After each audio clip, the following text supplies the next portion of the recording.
赌运早就不好了。买定离手吧，买多的得多。老大，今天你啊是赌不了运。买定离手。快！你怎么会找到这儿啊？你忘了，上次在山西的时候，你带我来过这种地方，我说过我有经验。那我今天就让你大开眼界一下。买定离手。呀，小，干嘛呀？来呀！爹，你不能再赌了，这钱是给娘买药的。干什么你？爹，把椅子给我，走开吧你！爹，我求你了，你快回去吧，娘还等着我们呢。滚！爹，赶紧拿钱走回去吧，我们。爹，滚！哎，滚！兄弟，赌钱输赢不要紧，你还是拿着这个钱救人一命，赶紧去给你娘子买药吧。我赌不赌钱干你屁事儿！爹，我们回去吧，爹。滚！来，哎，买定离手，买定离手。豹子！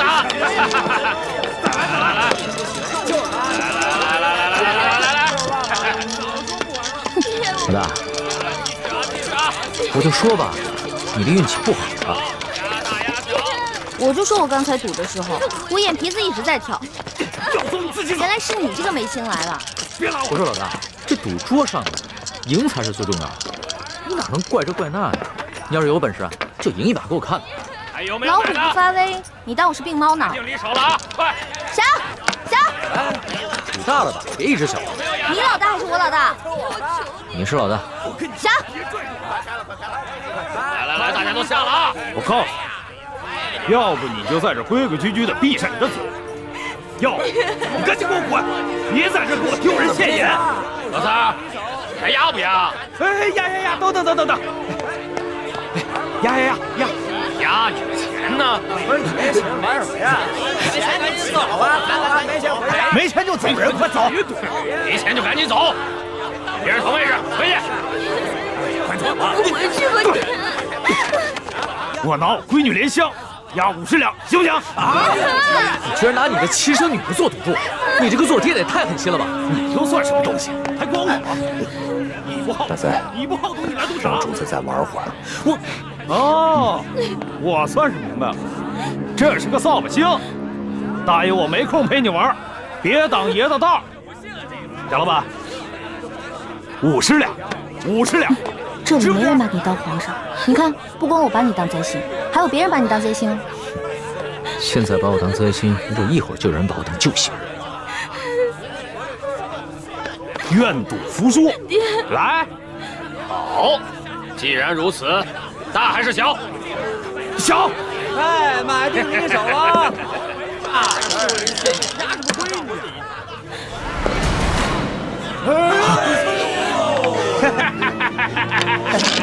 老子通杀！仙王，这骰子一定有问题。我怎么没看出来？我是火眼金睛，你一凡胎肉眼，当然看不出来。快，我们走！站住！哎，站住！站住！贾老板，咱们可都不是外人。贾老板，你放了我，放了我闺女。一个月，我肯定把钱还你，翻倍。何三儿啊，愿赌服输，这可是你自己说的。你的女儿留下来，什么时候你有钱了，再来赎你的女儿。把她拖出去！贾老板，我求你了，贾老板，就饶了我这一回吧。我这是开赌场的，不是开善堂的。滚！贾老板，走，且慢。贾老板，有何指教啊，这位公子？贾有才，你每次都摇出豹子，这个是怎么训练出来的？赌场赌的是手气，手气好的时候，一连开几手豹子是有的；手气不好的时候，连续输了10几20手，也是很正常的。风水轮流转，输赢无定数，对不对啊？没错，好，说的有道理。那你敢不敢跟我赌一把？我这开赌场的，还不敢跟人赌吗？好啊，就这么定了。假如你赢了，我给你100两；如果你输了，你给我50两。还有这个小妹妹，他是另外的50两，怎么样？这可不公平。这有什么不公平的？不都是100两吗？他现在是我的人，身价自然也就水涨船高了。他现在值100两。刚才50两，现在就100两。你也太会坐地起价了吧！莲香姑娘明明是以50两银子输给你的。我们做生意的，自然是要赚钱。你赌还是不赌？我赌。好。走，莲香，别动，打住点。我的赌注在这儿了，你的呢？怎么着？怕我没钱啊？有钱你就拿出来。有钱拿出来呀！拿出来呀！拿出来呀！拿出来呀！借我点钱呗。哎呀，没钱，没钱。借钱可以，不过我有条件。什么条件啊？赌完这一局就跟我回去。龙小弟，你这是落井下石啊！那我也是跟老大学。好，如此可笑也，我答应你，给我钱。快点儿！哦，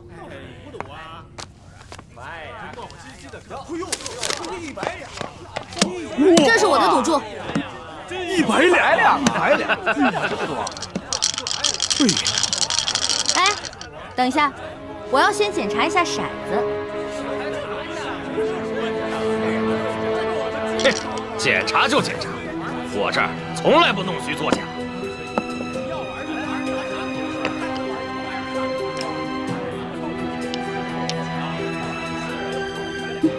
还不错，没有问题。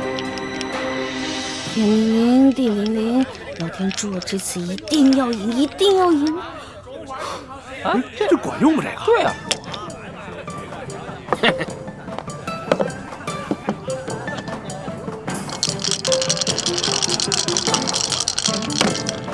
我压大，你压大，那我只能压小喽。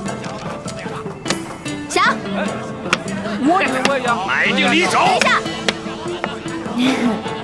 在你打开之前呢，我要先求一求神仙。这能赢吗？这可以。老天啊，老天，请保佑我这次一定要赢，请保佑我这次一定要赢。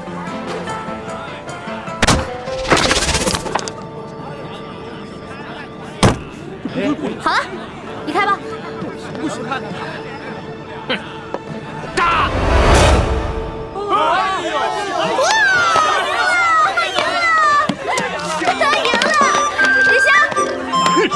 老师，起来，林香，走。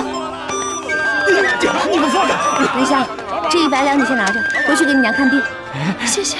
还有你，让我再看见你赌博的话，小心我宰了你，知道吗？多谢这位爷，谢谢。莲香多谢这位爷，赶紧走吧。谢谢。走。谢谢。你呀，别来了。老大，你这一出英雄救美唱的，这莲香看你的眼神都不一样。这回知道了吧？老大我比你有魅力多了。那是，我们老大的魅力是最大的，小弟我都快被你迷死了。老大，咱们回去吧。慢！哼！哎呦，这大赛，竟然敢用水银闪出梁换柱，被他们给发现了，我们只能来硬的了。老大，你这一出英雄救美唱的，这莲香看你的眼神都不一样。这回知道了吧？老大我比你有魅力多了。那是，我们老大的魅力是最大的，小弟我都快被你迷死了。老大，咱们回去吧。慢！哼！哎呦，这大赛，竟然敢用水银闪出梁换柱，被他们给发现了，我们只能来硬的了。哎呦，朱老千啊！骰子是他给我的，你们找他。来，老大，慢着！卢小弟，我走了，失陪了。这，太行。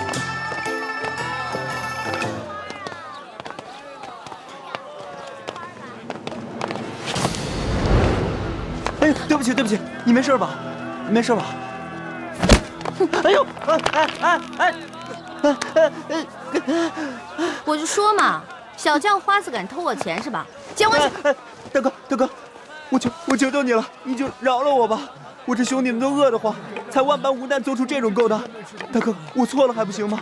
大哥，你就饶了我吧！真的假的？真的。大爷，您兄弟好了！小五，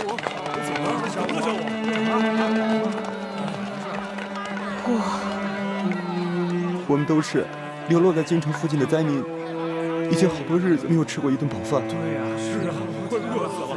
我也没吃饭，好久没吃粮食了，就是饿死了。行吧，你们跟我走吧。大哥，你这还要送我去见官？啊，见官啊！我呀，请你们吃面去，走，走了，走，吃面去了。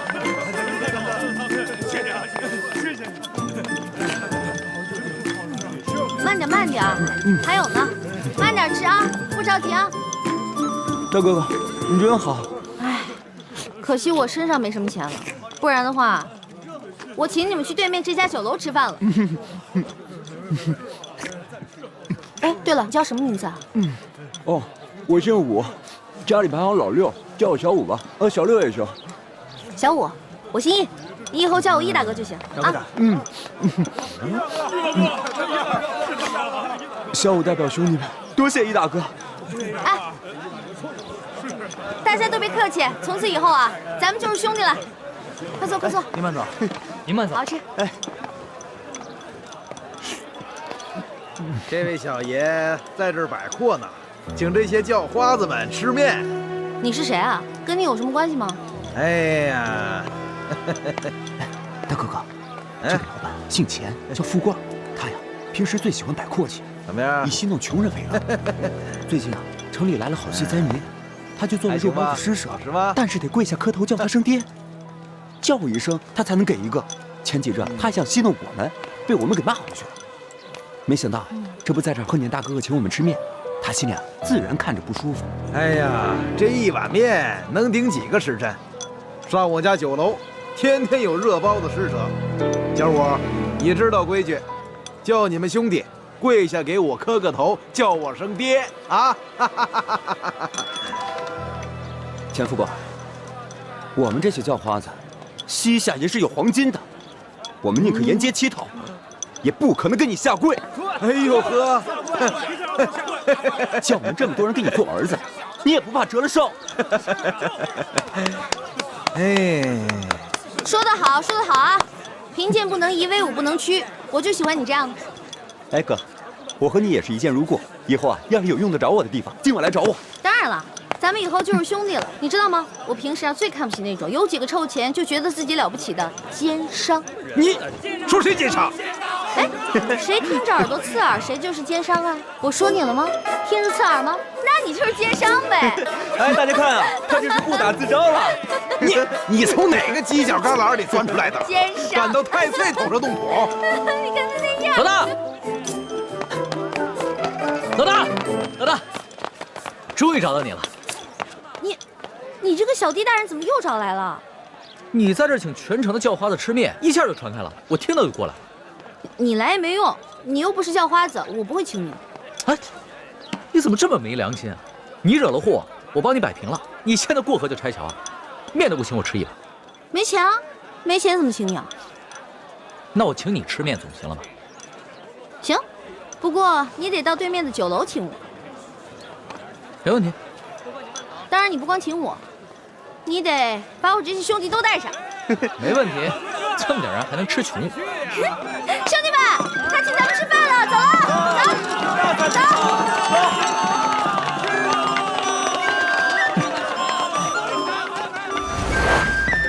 哎呦呵，还真在爷面前摆起阔来了。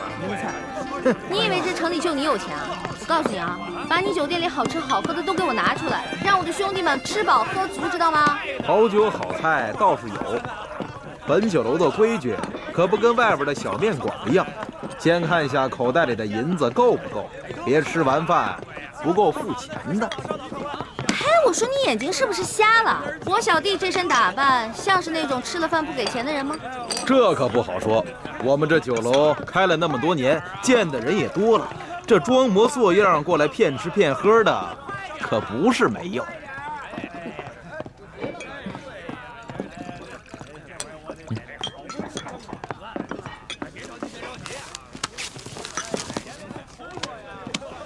田老板，你看够不够？哎，嘿嘿，哎呀，够了，够了，够了，够了！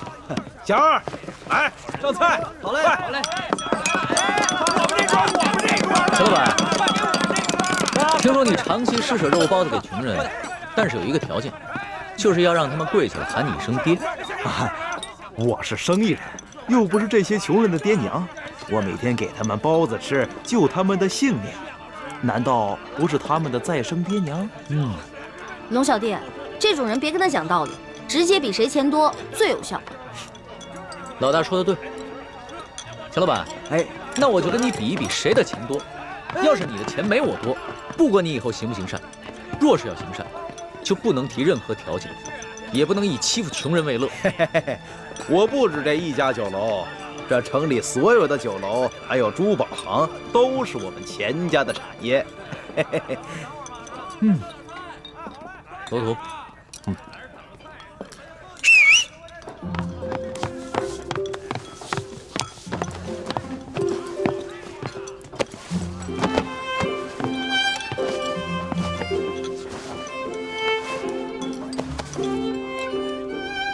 钱老板，你说京城的珠宝店都是你们家开的，那这帽子上的珠子，你可认得吗？啊，南海夜明珠，只有紫禁城里才有。哼，难不成你们是宫里的？钱老板，你还跟我比钱多吗？小人不敢。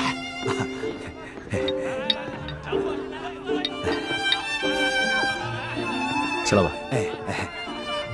一个人可以有钱有势，却不能无良无德，更不能无法无天。对，就算你有万贯的家财，也可能在一夕之间化为乌有。是我说的话，你听明白了吗？听明白了，小人日后日日行善，再不敢欺负穷人了。好，替我老大好好照顾这帮兄弟们，下去吧。是。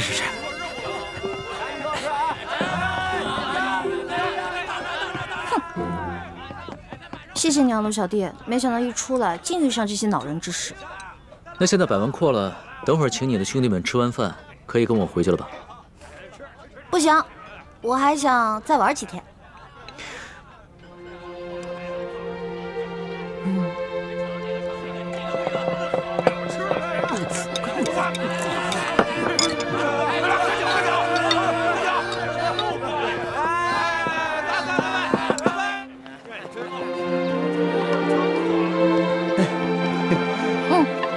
小五，来，银票给你，记住大哥跟你说的话，让兄弟们拿这些钱做些生意，自食其力，别在街上流浪了。多谢易大哥，小五一定不会辜负易大哥的期望的。我相信你。老大，你现在还想去哪儿？能不能带上我？我想再学习一点江湖经验。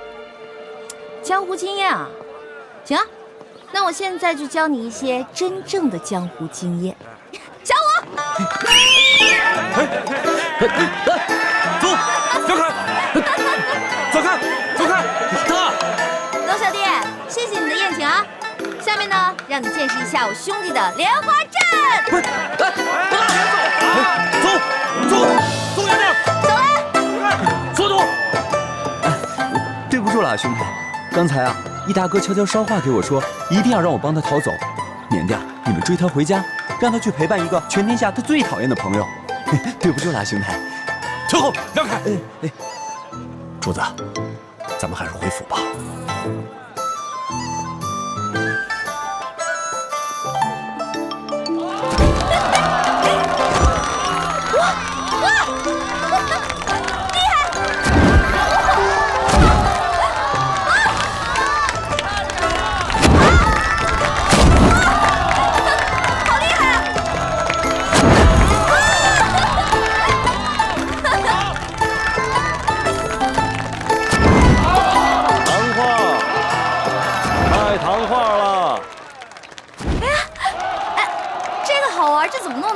啊，在这儿画的。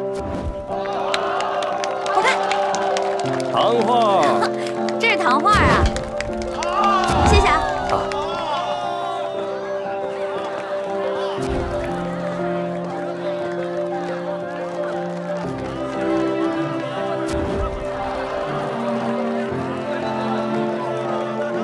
主子，咱们就这样远远地跟着他，这也不是个办法啊。随他吧，在宫里憋了那么久，好不容易出宫一趟，不玩个尽兴啊，他是不会回去的。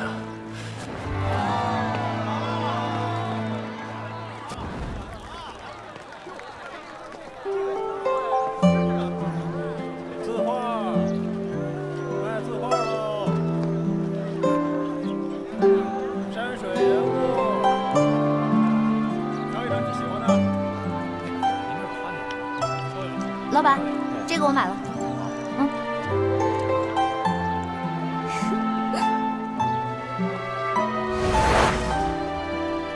这个像我，这个像龙小弟。不对，龙小弟的眼睛没这么小。再给你捏大点，捏大点就像龙小弟了。真的假的？我有这么丑吗？你是人是鬼啊你？你怎么老阴魂不散的跟着我呀？你是人我就是人，你是鬼我就是鬼。你忘了，咱们俩结拜的时候可是说好了，不求同年同月同日生，但求同年同月同日死。猪哥哥，你怎么来了？喂，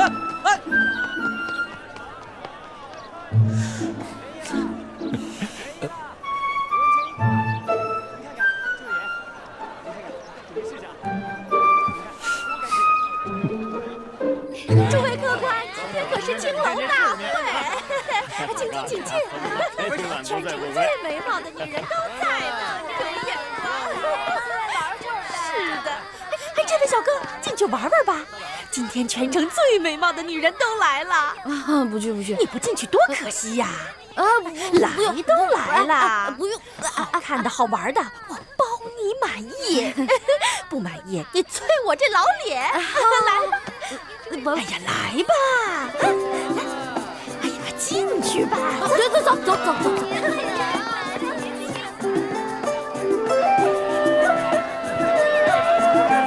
大家把酒都满上喝呀！快喝呀！真好。这样喝，我上去了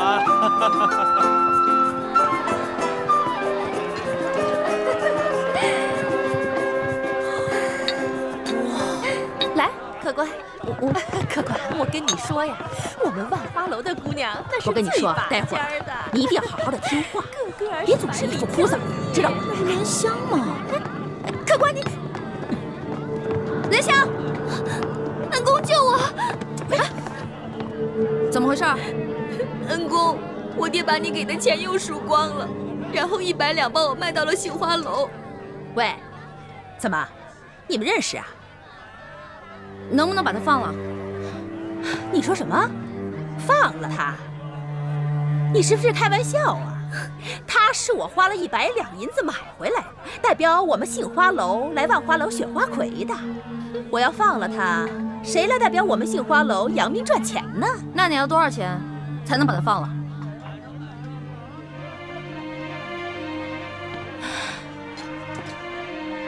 怎么，你们两个是老相好啊？不对呀，这莲香还是一个厨，怎么可能和你是老相好呢？说，你到底是干什么的？我是干什么的并不重要，我就问你，多少钱你才能放了他？口气不小嘛！哎，你真想赎他呀？开价吧。行，你要是真想赎他，给我500两就够了。500两？怎么？没钱是吧？没钱那就少扮英雄救美。你这种人，老娘我见多了。让开，让开！哎，别妨碍我们选花魁。哎，我告诉你啊，我们莲香呢是又年轻又漂亮，一旦选上了花魁呀，这身价一定倍增。到时候你想赎他的话，那至少1000两了。走，等一下，怎么了？没钱赎人，能不能换人？换人？什么意思啊？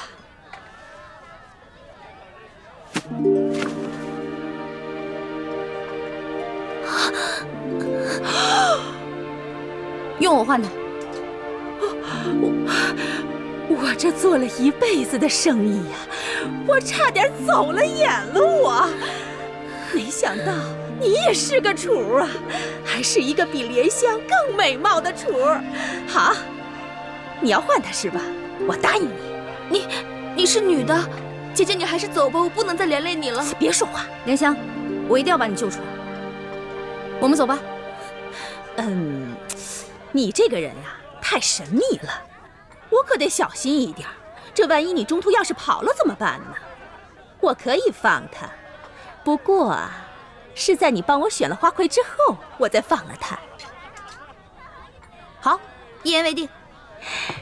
一言为定，走吧，换装去。看好他，走。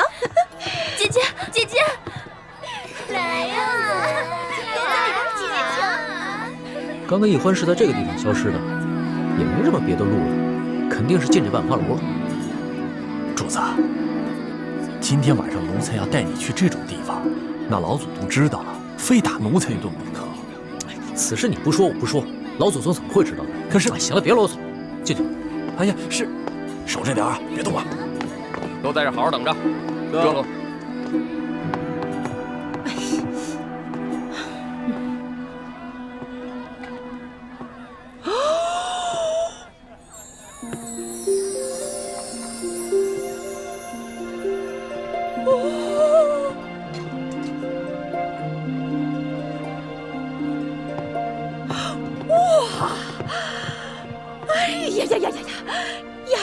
丫头，你真的是仙女下凡呐！啊，这比去年的花魁呀还美上1倍呢！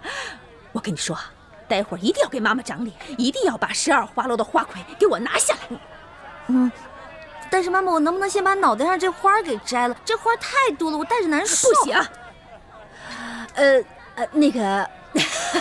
欢姑娘，只有这身衣服啊，跟这个头饰啊，才最配你嘛！走，其他候选人都到了，就差你了，快点！到你了，就差你了！成了，你等会儿。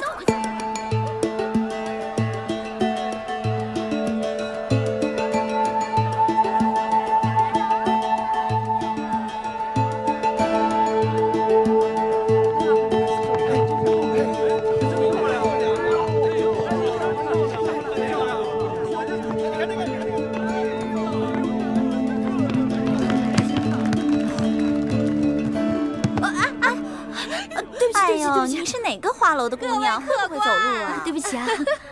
今天全城12大花楼的家人都到齐了，花魁比赛正式开始。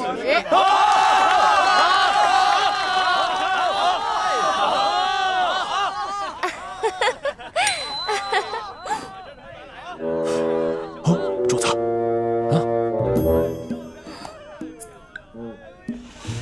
不好，龙小弟追来，这下麻烦了。现在我们有请上一届的花魁，是谁呀？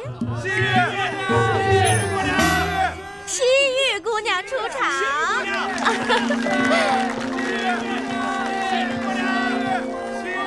这个丫头真是风不惊人死不休。是啊，不过她这样还真好看。是啊。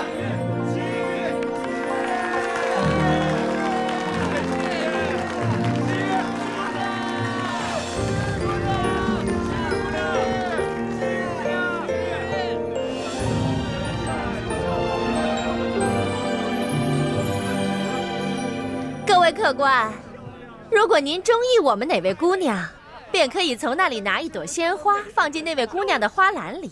今天鲜花得的最多的那位姑娘，便是我们的花魁候选人。候选人将会与上一届的花魁一决高低，胜出者便是今年的花魁。好，好，各位客官，就让我们来抛花选美吧。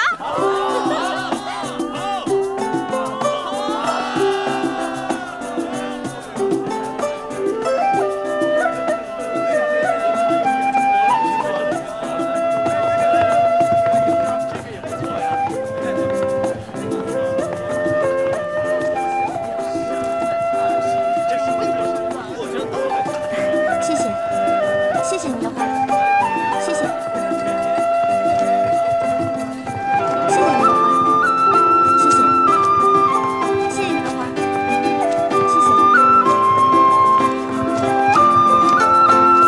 谢谢，谢谢，谢谢，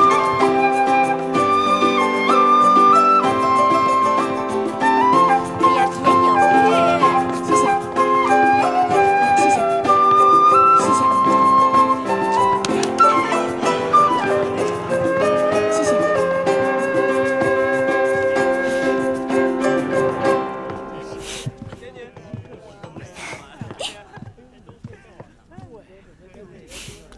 等会儿再跟你算账。多谢这位客官捧场。这朵花是不会给你的。你投不投给我，我都是花魁。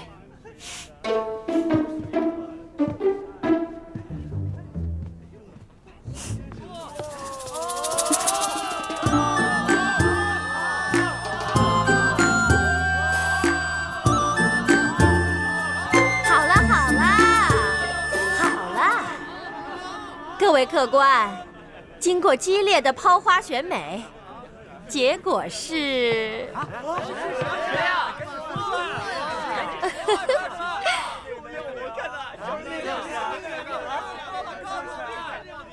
还用我数吗？不用数啦。结果就是我们本届的花魁候选人，杏花楼的欢姑娘。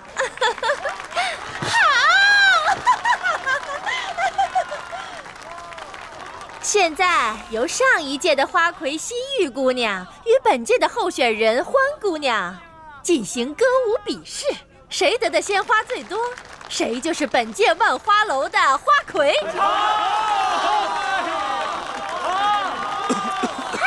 别慌。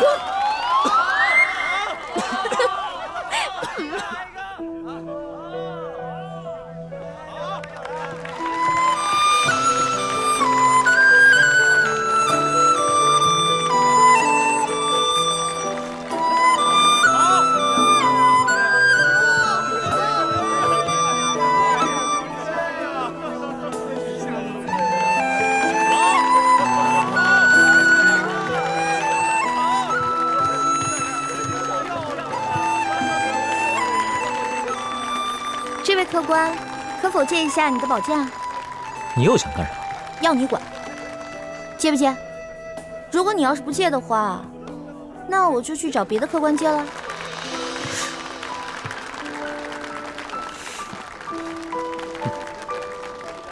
这，多谢客官。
位客官，看得开心吗？开心！现在开始投花选花魁。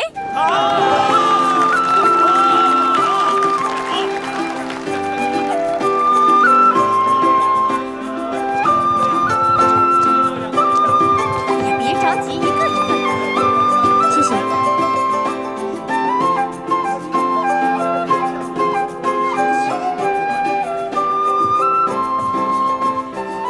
两位姑娘花盘里的花一样多，按规矩呀，两位都是今年的花魁。我宣布，今年的花魁是欢姑娘和心玉姑娘。慢着！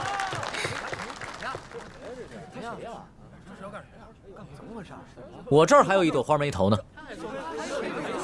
这人是谁？难道我给西域姑娘多数花作弊被他看出来了？嘿，你这人怎么这样？刚刚你怎么不投啊？刚才人那么多，现在投也来得及啊。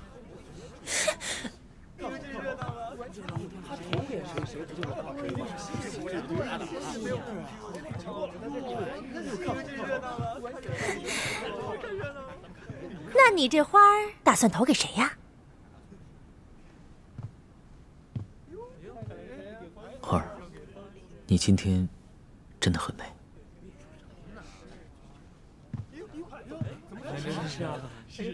哇！西域姑娘花盘里的花比欢姑娘多上一朵，所以今年的花魁还是西域姑娘。哎呀！今年的花魁，西域姑娘。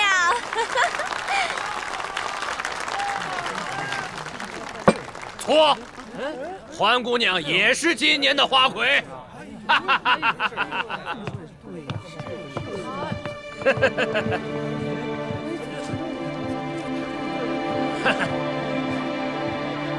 我这儿也有一朵花没投，他们现在两个人的红花都一样，所以两个人都是今年的花魁。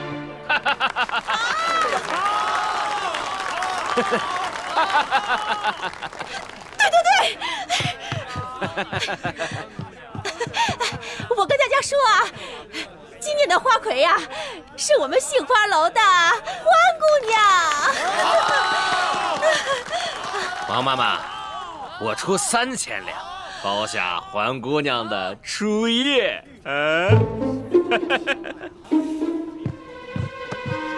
可以啊，贾老板，不过你得先把钱给我。应该的，应该的。贾老板更有钱的嘛。那是自然，我爹是直隶首富。把兰香给我放了。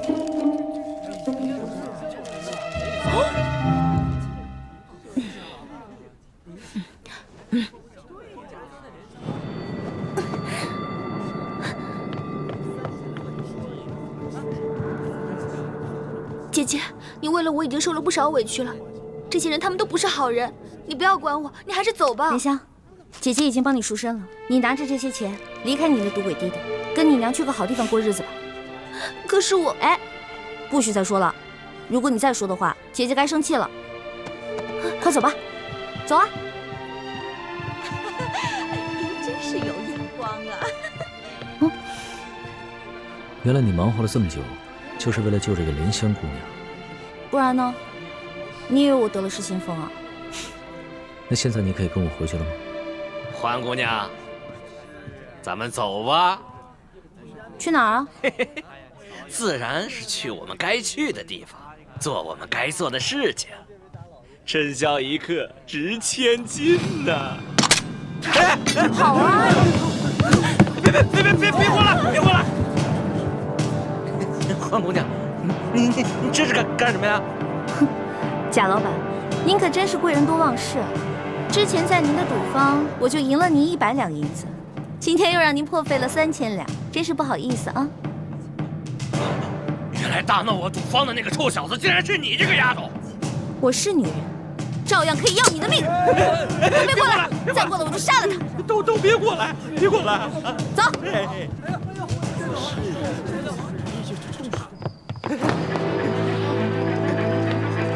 走。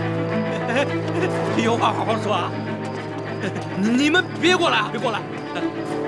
黄姑娘，你这……走！哎呀！朋友，愣着干什么？追呀！追！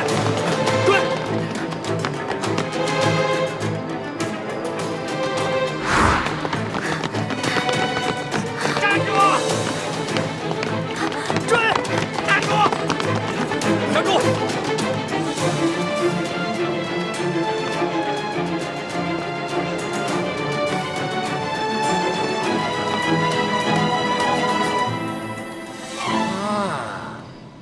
我认出来了，你就是那天和欢姑娘一起打闹我万历主坊的小子。臭小子，赶紧把欢姑娘给我交出来，否则我要你的命！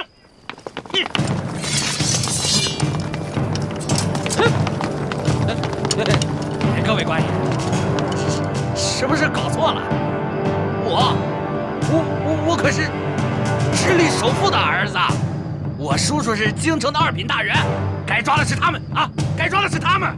直隶首富，二品大员，那算什么？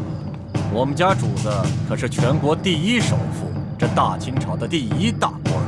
哎呀，大清朝第一大官儿，你以为他是皇帝老子呢？啊！贾老板，很不幸，你猜中了，我们家主子正是当今皇上。跪下！万岁爷饶命！万岁爷饶命啊！万岁爷，小的有眼无珠，有眼无识泰山，你大人大量，放了我吧！卓图，在，把这危害一方的恶霸拿起来，送到刑部审问，再查一查他的叔叔和爹爹是不是做过什么违法乱纪之事。这，把他那爪子给我剁了！遮住！哎呀，万岁爷，饶命啊！万岁爷！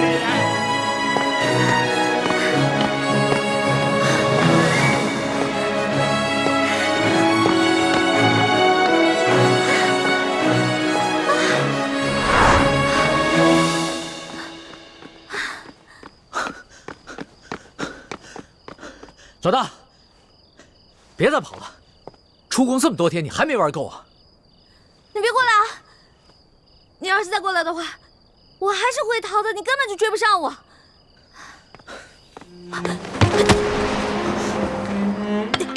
老大，龙小弟，别再跟着我了，赶紧跟索大人回宫吧，外面不比宫里安全。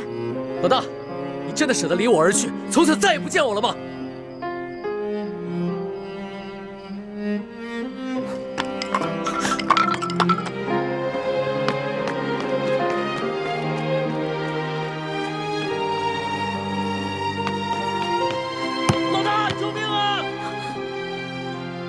我怎么听到龙小弟的求救声了？龙小弟该不会使诈吧？可是万一他真的遇到危险怎么办？不行！住手！龙小弟，站住！你再过来，我就杀了他！好，我不上前，你别动他。这位大哥，你到底是谁啊？你为什么要杀我的龙小弟啊？你不用管我是谁。若要让我放了他，就拿你自己的命来换。老大，你快跑吧，别管我，你不是他的对手。闭嘴，别说话。这位大哥，你是哪条道上的呀？不妨说出来听听嘛。你想要多少钱，我都可以给你的。我要的不是钱。现在，你和他只能活一个，你们谁死谁活，你自己选。老大，你快跑！你跑了我还能有救，要不然……哎，你别掐他！不是，这位大哥，咱们无冤无仇的，你为什么一上来就生死相逼呢？你是不是想要钱啊？你想要多少，你告诉我，我肯定会给你的。休再啰嗦，我要的不是钱，你和他只能活一个，谁死谁活，你赶紧选。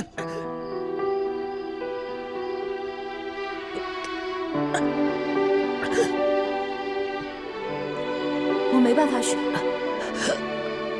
我们两个曾经对着月亮发过誓，是一辈子的好兄弟，要同生共死。要么你就放过他，要么你就把我们两个全杀了吧。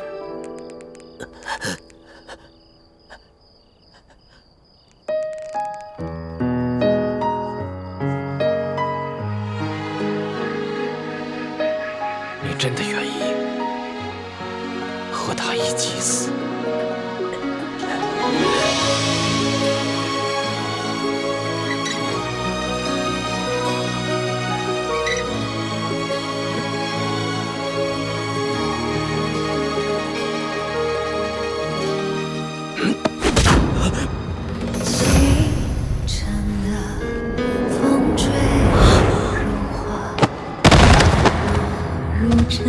陆小弟！繁华，带来春风沙，恨不过。你还我陆小弟！你还我陆小弟！你还我陆小弟！愿做他掌上的明珠，献上我纯真的祝福。朱哥哥，怎么是你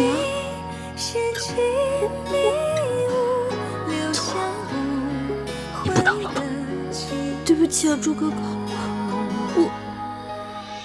我不知道是，对不起，朱哥哥。欢梅，如果我真的杀了他，你会杀了我？我怎么可能会伤害你呢？正如你不会伤害我一样啊。但你却会自杀，以身殉情，是吗？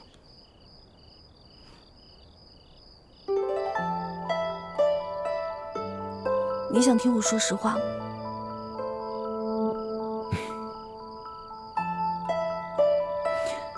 朱哥哥，身体发肤受之父母，活在这个世上，我不会为了任何一个人轻生。但如果有一天，你光复大明成功，你杀了龙小弟，我不可能成为你的皇后，我会隐居乡间，一个人生活。但是如果你光复大明失败了，龙小弟他要杀你，我一定会拼尽全力去拯救你。若没有救下你，我也不会去做他的妃子，我也会隐居民间，直到孤独终老。那如果我光复大明成功了，我留下了康熙的性命，你可愿意做我的皇后？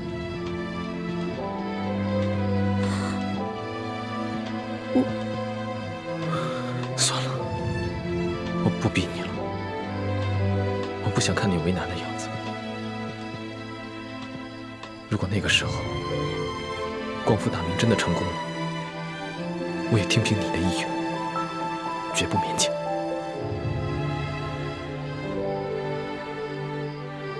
欢梅，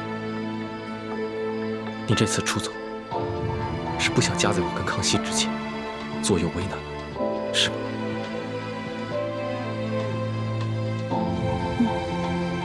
但你还是放不下他，否则以他那点追踪的本事，他不可能一直跟得上你。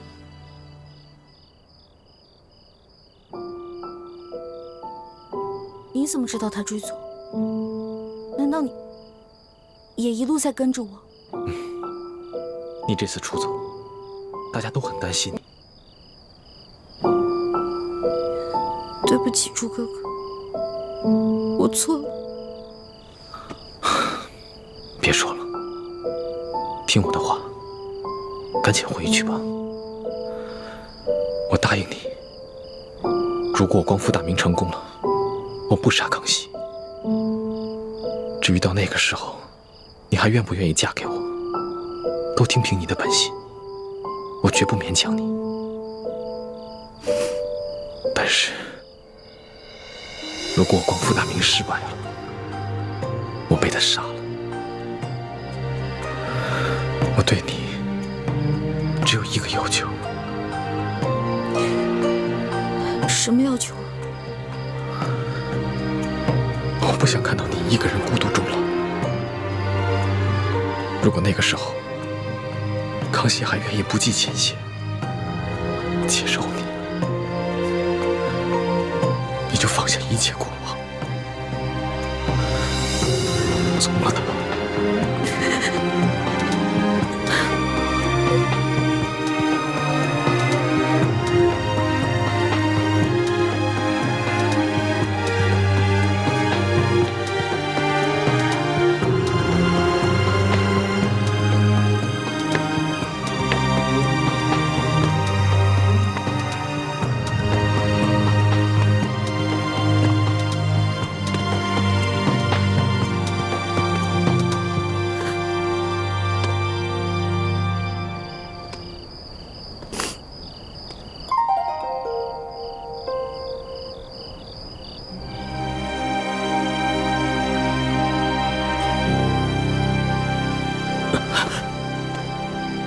老大，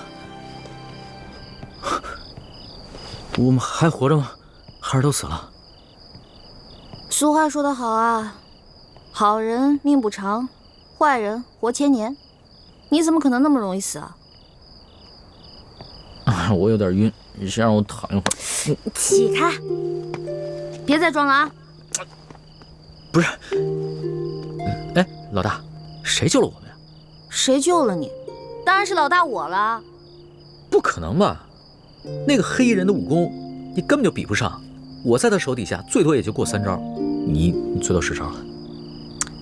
不能智取啊！我打不过他，我想招啊，我聪明啊，我在我手上抹毒，我跟他过招的时候，把毒药趁机抹在他手上，结果他就中毒了。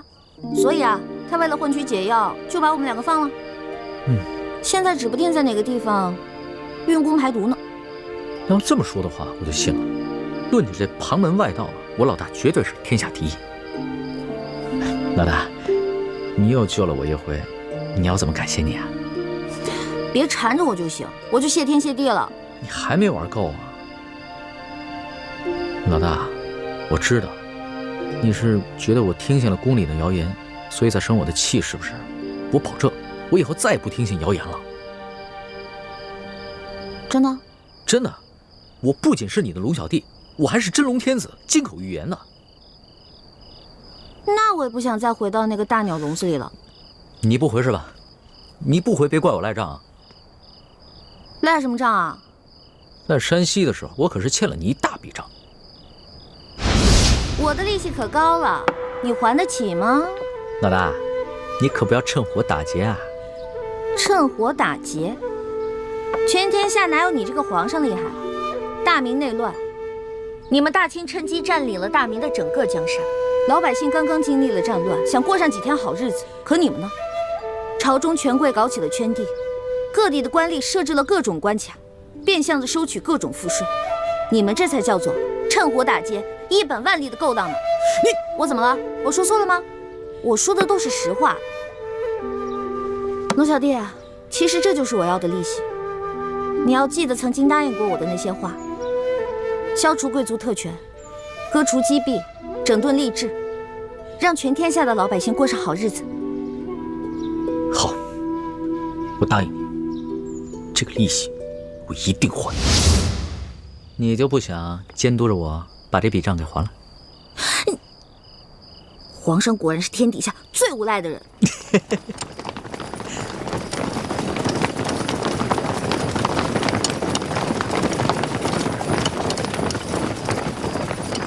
皇上，奴才恭请皇上回宫。老大，你要是现在不跟我回去的话，那我就在外边待着了。你去哪儿，我就去哪儿。算你狠！起驾！回宫。这。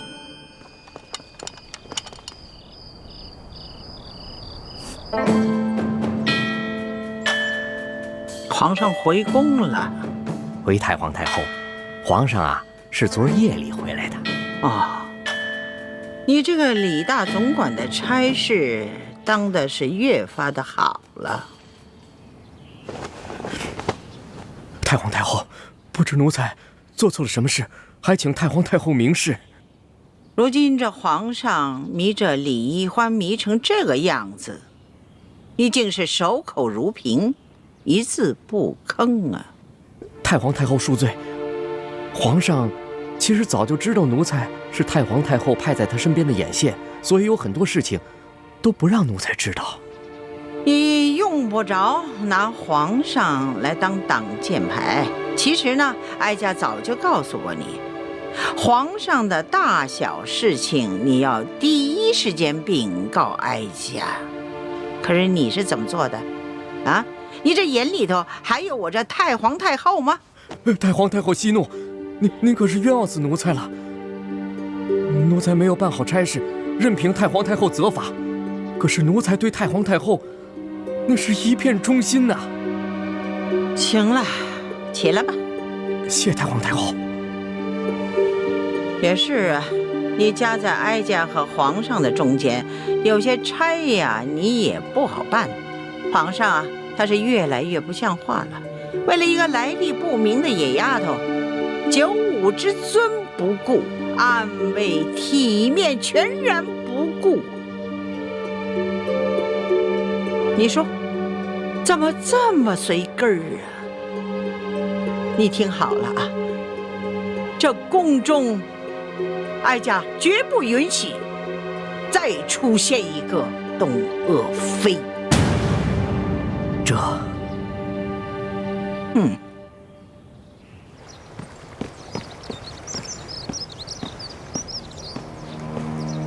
奴才索额图，给皇后请安。听说昨晚紫禁城所有的宫门大开，皇上大摇大摆地接着出走的李易欢回宫了。皇上就是要这样大张旗鼓地告诉我们，他相信李易欢，宠着李易欢，然后让我们所有人都闭嘴。哼！当年唐玄宗为了迎回杨玉环，也是这般深更半夜大开宫门，毫不顾忌朝野非议。可结果呢？难道皇上想学唐玄宗吗？这唐玄宗有安禄山，可咱们如今大清也有吴三桂啊。难道皇上都忘了这些前车之鉴了？皇上本来少年英明，可是竟然被李易欢这个丫头迷得失去了本性。都怪我当初考虑不周啊！本来以为他可以帮助我斗倒鳌拜，所以帮着这丫头讨好皇上，没想到现在是养虎为患了。提到鳌拜，本宫倒突然想起了，他的疯病可有好转？没有，我昨天刚去探视过他，还是疯疯癫癫的老样子，连我都不认识了。这鳌拜一向武功高强，身体健康，怎么突然就疯了呢？鳌拜的疯是中了迷魂散之毒，此事颇为蹊跷，有谁能够在我的眼皮底下给鳌拜下毒呢？这毒疯鳌拜的人，会不会就是李太医？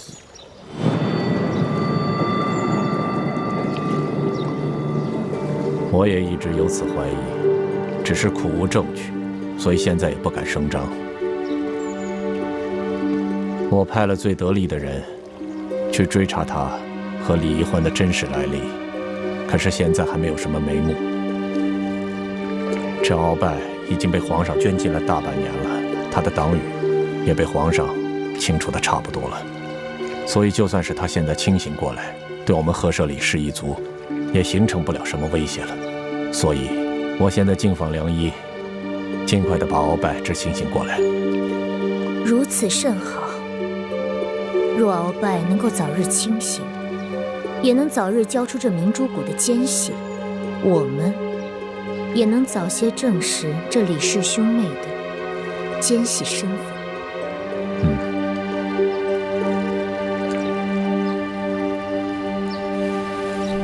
这易欢简直是胡闹，也不跟我们商量一下就擅自撤离，这岂不是叫康熙索额图更加疑心了吗？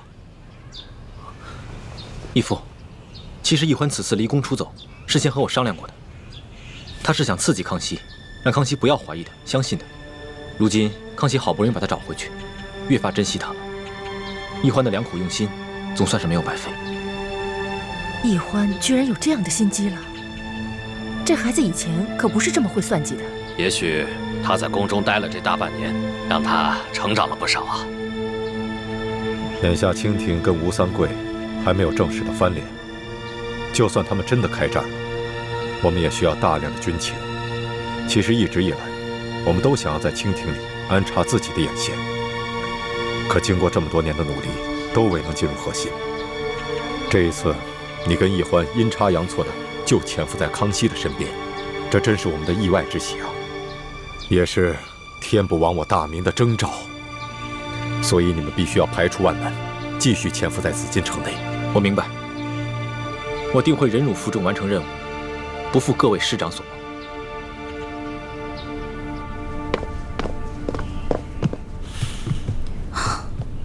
哇，这么多奏折，你得批多少天啊？3天3夜都批不完。你还说呢？这不都怪你啊？大不了我陪你忙3天3夜呗。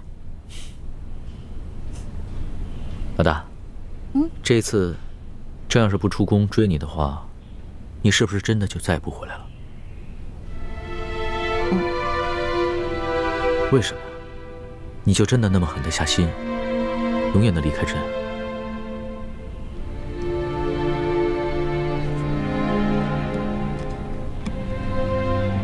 老大，你从前都是古灵精怪、叽叽喳喳的，突然之间变得这么心事重重、沉默寡言，说实话，朕的心里有些不安了。龙小弟啊，我刚开始认识你的时候，我就冒充你的老大，我喜欢保护你，真心想保护你。到后来我知道你是皇帝，知道你居然是全天下最有权势的人，而你呢，也继续任由我当你的老大。现在想一想，还真的有点可笑，不自量力呢。谁说你不自量力了？谁说你可笑了？就是因为别人一直都在想应不应该爱朕，应不应该保护朕，应不应该讨好朕。可是你呢？你从来都没有想过应不应该，你就是本能的对朕好，本能的爱护朕，所以你特别珍贵，你特别值得朕珍惜。我刚开始进皇宫是因为对皇宫好奇，我想进来看看是什么样子。到后来呢，我慢慢习惯你给我的一切，我想陪着你。可是后来渐渐的，我对皇宫有了恐惧，我想逃离，我害怕。而且，就算你总说你心里很珍惜我，你喜欢我，可是我时常能感觉到你的心在动摇。你每一次动摇，都让我特别害怕，就更想逃离了。你看看，你又在倒打一耙。朕什么时候动摇过？明明是你一直在拒绝朕，一直对朕若即若离。老大，你的那些心思，朕都明白。你放心吧，朕一定不会禁锢你，朕会尽可能的给你最大的自由，朕一定不会伤害你，朕会尽最大的努力去保护你。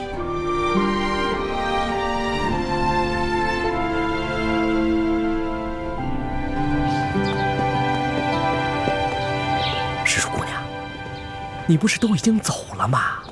你还回来干什么呀？叔父，对不起啊。我也不知道怎么了。我本来已经下定决心离开龙小弟了，可看到他不顾一切出宫来找我的样子，我心里就又动摇了。哎，你们这些年轻人啊，真是拿你们没办法。看来我得抓紧时间找个风水先生，给自己先挑一块好点的墓地，把自己的后事料理好算了。哎，叔父，不过您放心，我跟猪哥哥绝对不会连累您的。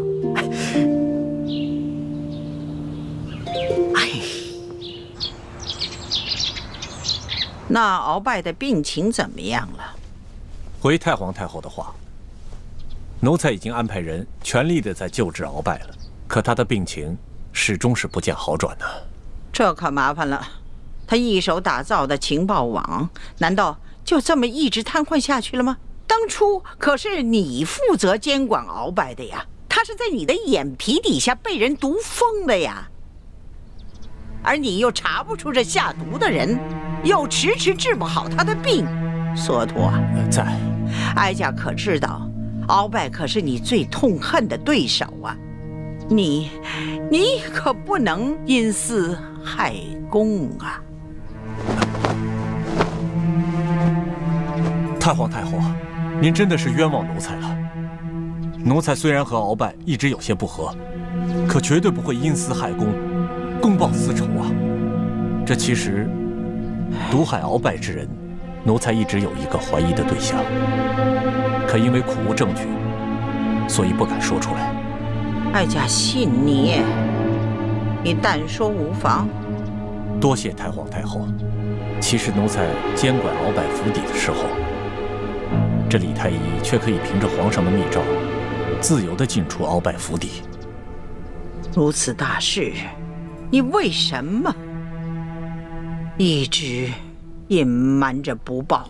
太皇太后，这皇上一直对李氏兄妹宠信有加，奴才手里没有真凭实据，岂敢胡言乱说呀？再说了，这李太医拿着皇上的密诏，皇上会不会在暗中对他有所交代？奴才也把握不住，所以就糊涂啊！皇上即使是有此念头，也是在鳌拜交出情报网之后啊，他岂能如此沉不住气呀？